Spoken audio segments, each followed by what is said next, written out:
Everybody, and welcome to the reality show where we apply the practical philosophy of objectivism to current events. And today we are continuing our coverage of the war, dictators, authoritarianism, and applying the philosophy of objectivism to these crazy things. And today we're going to talk about, should dictators have platforms? Of course, they have platforms on social media, and quite recently, Tucker Carlson had an interview with the infamous Putin. So, is this right? Is this good? Should these people have a public voice? Should they be interviewed by reporters? I have very strong feelings about this, but I want to go to my panel first and see what they think. Welcome, guys. Thank you for coming to the show today. Kirk, let me start with you, man.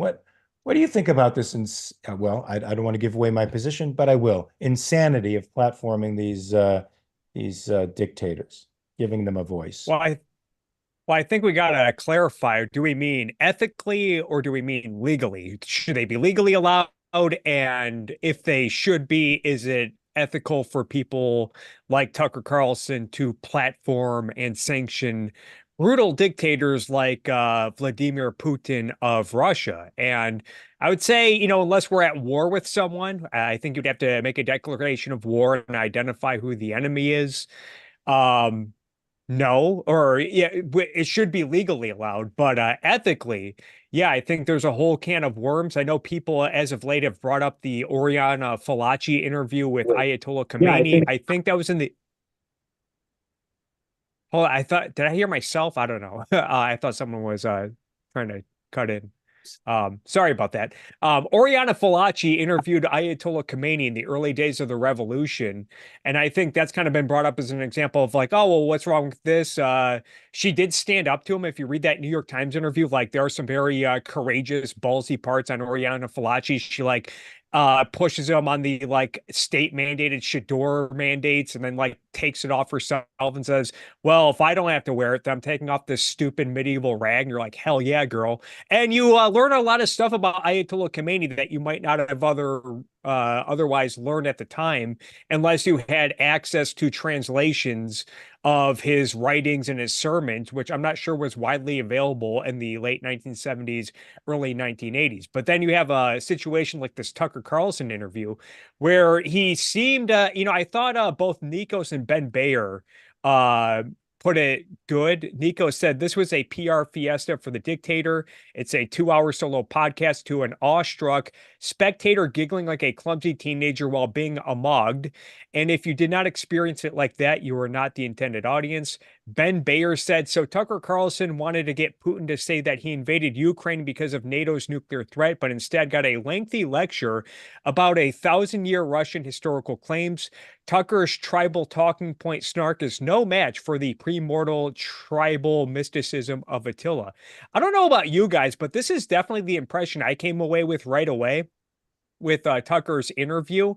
Say what you will about whether or not he should have done it morally, whether or not it was the right thing to do, but I'd be embarrassed if I were Tucker. I got the sense that Tucker was in over his head and Putin just kind of pulled his pants down for everyone to see. And Putin really, from my perspective, I don't know if I'm just not aware and astute of like Russian culture norms, and maybe it's more culture norms for people to bust each other's balls, but Putin just kind of talked down to him the entire time, and I thought was pretty insulting toward him. And really, considering that Tucker is someone who admires strong men and speaks the language of collectivism, to see him like go up against someone like Putin, who throughout this entire interview was speaking the language of collectivism, I thought was pretty telling.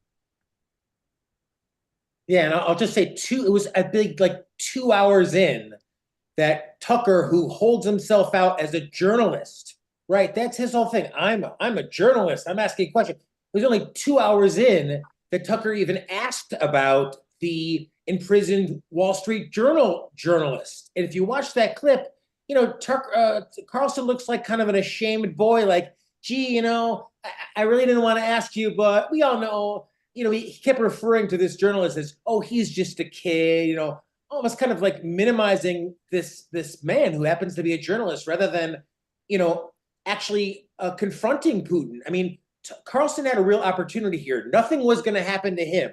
Unlike every other journalist who reports the truth, Carlson had a lot of media coverage. They weren't going to grab him off the street like they did this journalist from the Wall Street Journal, but Carlson blew it. And I think, to Ben Bayer's point, came off as a sniveling child, awestruck.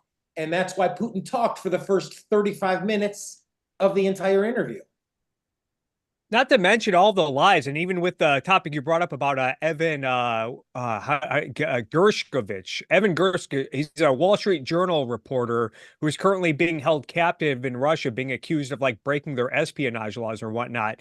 And I was just listening to it before we came on, and Putin made the excuse of, yeah, maybe we can strike a deal, but the deals we always do, it's always the Western countries get way more in return for swaps like this. And it's like, didn't we just literally give them this guy who was nicknamed the Merchant of Death for selling weapons on the black market in exchange for a basketball player that they just arrested on some lame-ass drug charge in Russia? Like, that was the exchange. We got a basketball player back and they got a Merchant of Death.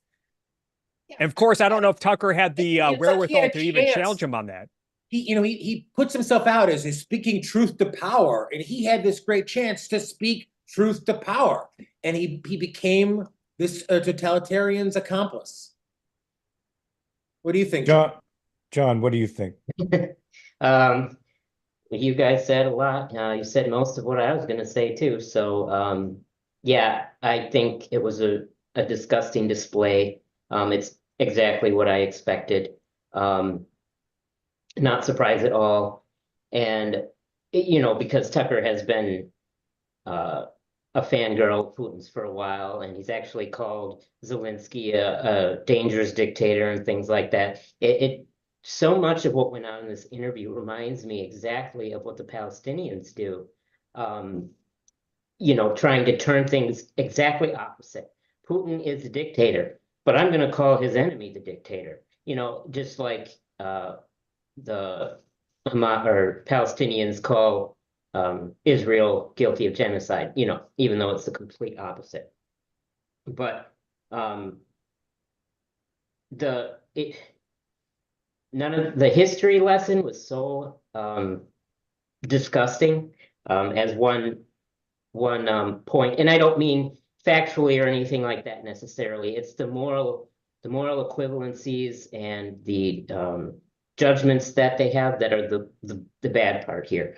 I think it was one of the articles I read said that Carlson did not interrupt when Putin blamed Poland for precipitating the Second World War by failing to peacefully surrender its territory to Adolf Hitler.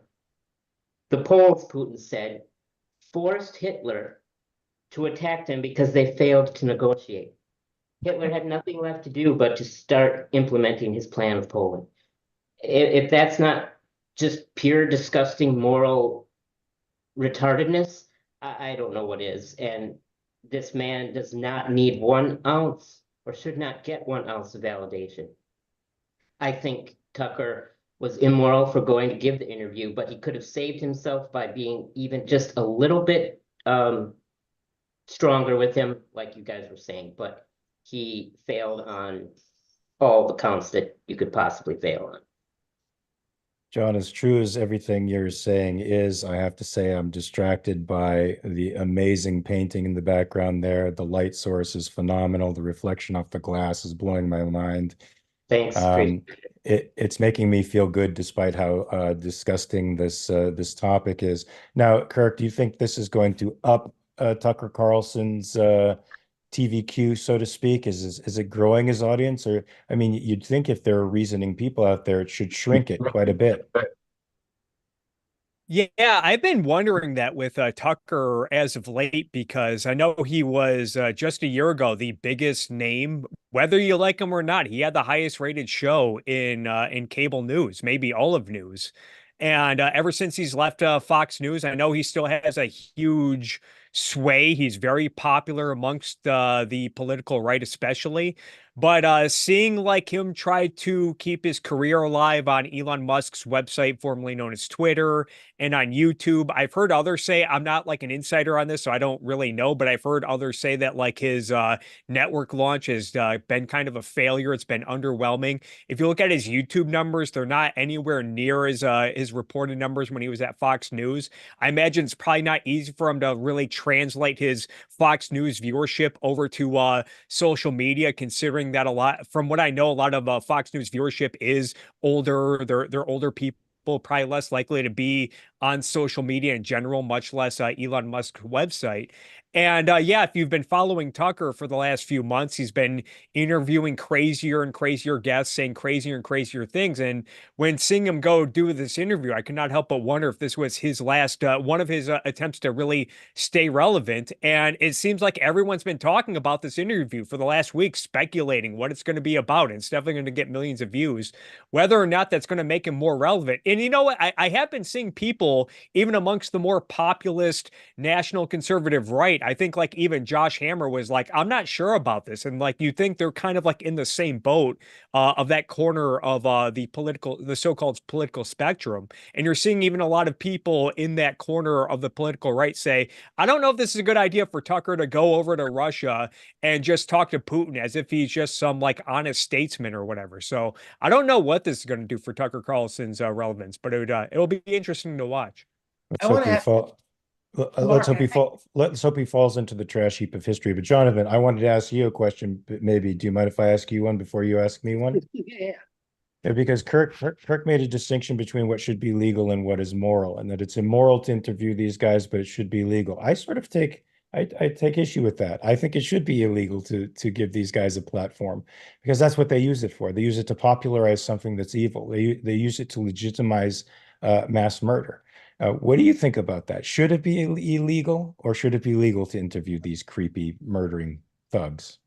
Well, I tell you, I think providing that we are not at war, the United States or the UK is not at war with a country, I do think it should be legal. But I think for me, I think it's morally reprehensible. And I think about something that Miss Rand wrote about, 40, 50 years ago now, an article entitled "The Shanghai Gesture." And if you ever saw this one, it was reprinted in some of the subsequent anthologies. But this was her her note about Nixon going and meeting in China. Nixon going and meeting in the People's Republic of China, and the Ayn Rand Institute kind of covered this and did basically going back to this, the idea of Nixon going over and legitimizing, sanctioning Red China at the time. Here was Miss Rand's words. I kept thinking of the thousands of men who try to escape from China by swimming many miles underneath the gunfire of patrol boats to reach freedom in Hong Kong. What about them? Isn't there anyone to defend them? And that's what I thought about when I was thinking of, here's Tucker Carlson chumming it up. Ho, ho, ho.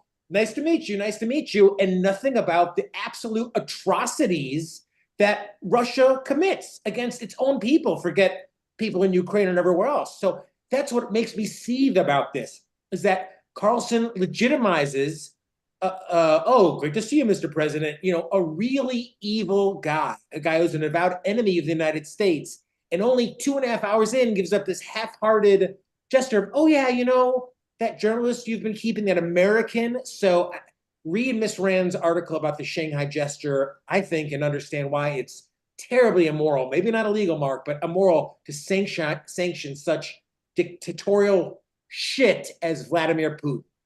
Well, let's remember the candidate for president has called both the dictator of North Korea and this dictator of Russia decent people, good guys. They're just good guys. That should have been a disqualifier for anybody voting for that guy, but I know it's not. Were you going to ask me a question, Jonathan? Or did I make you forget? No, you made me think about it even more. I mean, Mark, I'm glad to hear that. In fact, that article, the Shanghai Gesture, was also applied by the Ayn Rand Institute with regard to Trump's trip to North Korea. And I think this is very much the same thing. Now, you might quibble, there's a difference between a state elected president doing it and a private citizen or a journalist doing it. But like if you had a chance to sit down with the North Korean dictator or Putin, would you? Would you want to have dinner with these guys? Would you want to have Never, dinner?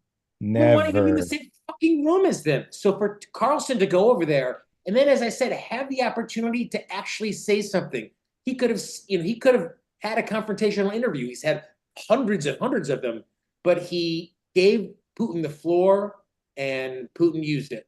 He used him like He a. probably thought Putin would slip some plutonium into his coffee. That's what the guy seems to like to do. I don't know. I've talked too much. Kirk, get in here. What do you think of all this? Oh, me? Yeah, no, I'm with you, Jonathan. I'm not, unless you want to declare war, you got to declare Putin, either you got to declare war or declare Putin an enemy of the United States. And I don't think the United States has done either of that. I think that would have to, you'd have to do something like that in order to make it illegal. And I think it's important to discuss this, considering that I've seen reports that the EU and European countries are considering sanctioning Tucker Carlson for going to Russia to pal around Putin. Maybe it's more understandable from Europe's point of view because they're right. They're a lot more proximate to Russia. So Russia is probably a much greater threat to those European countries. But yeah, I think those EU countries would have to at least make it clear, like, no, we view Russia as an enemy as long as it's invading its neighbors, Ukraine. Yeah, we view them as a threat and an enemy, and we're not going to sanction journalists who go over to the country and speak to their leader as if he's, again, this honest statesman who's just misunderstood or whatever. Well, and I'll just say one more thing. Go back and watch the tape of Mike Wallace interviewing Ayatollah Khomeini after the embassy was taken in the late 1970s. At least Wallace had the balls to say to Khomeini, look, Sadat said you're not a real Muslim. Sadat said you're an embarrassment to Islam. So, Mike Wallace actually confronted Ayatollah Khomeini, and that's why that interview stood the test of time. That's why it made waves. There's nothing notable about Carlson's interview with Putin. He just gave Putin the floor, and Putin ran with it. And also there's this talking point or this defense like, oh, well, for the last 20 years, various journalists and media networks have sat down with Putin and done interviews. But I think maybe you could argue that like 2014 and the annexation of Crimea was a turning point, a crossing of the Rubicon, so to speak, but especially 2022, the February 2022 invasion of Ukraine. I feel like, yeah, Putin definitely crossed a line to where if you're a journalist and you're just sitting down with Putin and sanctioning him, it's like I think it might be a little too late to point to like 20 years ago and say, oh, CNN, MSNBC or whatever, they sat down with Putin. It's like, yeah, but that was like way before he started invading his neighbors. John, what say you? Yeah, exactly. I just I don't even know where to go with this. It's just so disgusting to me. But I do like I said, I think it's morally reprehensible, but I don't think it should be illegal until a war is declared by Congress, which our pathetic Congress probably isn't going to do. So all we got is shaming Tucker. But seeing his fan base and the things they're saying is pretty disgusting too. I looked at some of the Twitter comments of conservatives and things, and we right, like, oh, at least Putin stands up to gays and trans or something. I mean, right, it's shit like that, or we need to hear his side of the story too. Like any of this is new. We've heard this shit for 2 years now since he started piling his troops on the border, and at the same time claiming, oh, you guys, he actually claimed, remember this, back before the invasion, that the West is just trying to stir up vitriol and panic the Ukrainians. We're not going to invade Ukraine. That's exactly what he said, and people still believe anything he says. And I mean, to add to his list of crap, he tried to assassinate how many people in other countries now by ways that aren't even comparable to times of war or anything, using poisons that could have killed thousands of people if they got out. It's just, he is a monster. You cannot give him the time of day. Yeah, and I'd like to add to what you were saying that a lot of people are excited about this. I would pay attention to which political commentators out there are impressed by Putin and excited about Putin, because I think that's going to be pretty revealing where their true motives lie. And I'll Yeah, also so add, this isn't just Tucker Carlson's not the only one. There's this other political streamer who fashioned himself as a journalist by the name of Hassan Piker. He came up through the Young Turks, which was founded and operated by his uncle Cenk Uygur. But he has been solo for years on Twitch. He's a streamer. And a few weeks ago, he was interviewing one of these Houthi pirates. And to say it was a softball interview would be a total understatement. Like, he was mainly asking him about stuff like anime, like, what's your favorite anime? And it was just this whole chum fest. And people are saying, yeah, what Tucker's doing with Putin is really not much different than what this Hassan Piker guy was doing with a Houthi pirate. And this is someone who I don't know if he still is, but he was like the biggest political streamer in the world. And I think Google, which has this award ceremony called the Streamies, at least they sponsor it. They've been giving this guy the like best streamer in news for the last 2 years. Well, that's unfortunate. At the very least, it legitimizes these guys in the eyes of the world, and they shouldn't be legitimized. I still take I still take the position that it should be illegal. I know you guys say there's got to be a war, but these guys have been at war with us, whether Congress declares it or not. They've been at war with us for decades. What do you think about these people's presence on social media like Twitter? Does North Korea still have a presence on Twitter? It used to. I'm not sure if it still does. I know the Ayatollah has had a site on Twitter. Do you think this Oh, is by the way, Elon Musk speech? got challenged. Sorry.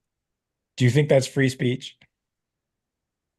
Well, it's interesting you bring that up because Elon Musk has been challenged on this before. Like, why do you let this monster, Ayatollah Khamenei, have a platform on your website? And you know what Elon Musk said his standard was, well, if the United Nations recognizes him as a leader of a country, then we're going to recognize him. Just showing, I know I've been on, I think, 2 or 3 shows over the last few months here on Ayn Rand Center UK, talking about whether or not the United Nations should still exist, whether or not the United States should support it and sanction it. And this is one more reason to just tell them to get bent and not respect them as a legitimate organization. Absolutely. Absolutely.